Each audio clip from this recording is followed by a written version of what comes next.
Hey beloveds, I want to talk to you today about who I serve and why. Okay, so today I'm excited because a local fitness studio that I enjoy has finally brought back their belly dancing classes. And this class hasn't run since like before the pandemic.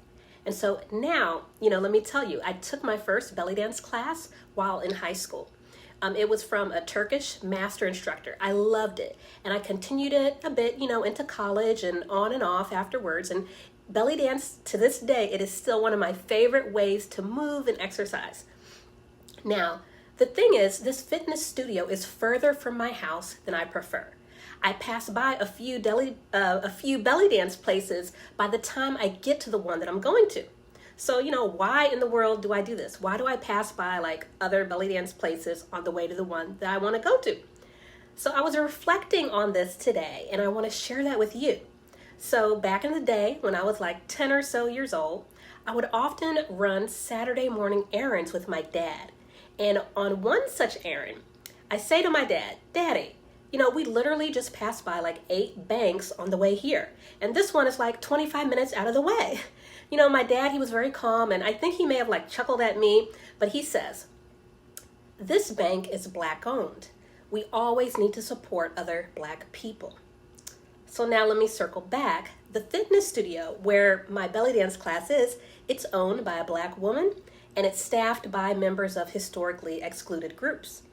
So when my father told me that his bank was Black owned and he was deliberately supporting it for that reason, this is not the first time he modeled the way in teaching and instilling in me the importance of helping other Black people in businesses.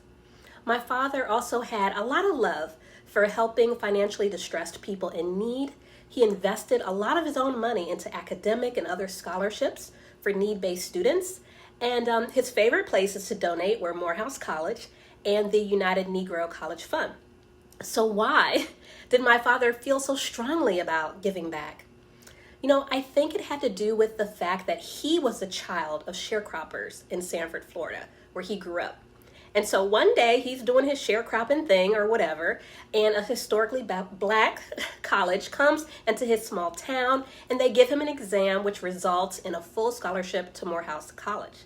So my father was always about paying back blessings forward and helping other people achieve despite their circumstances. And so over the years, I realized just how powerful my father's modeling the way has impacted me.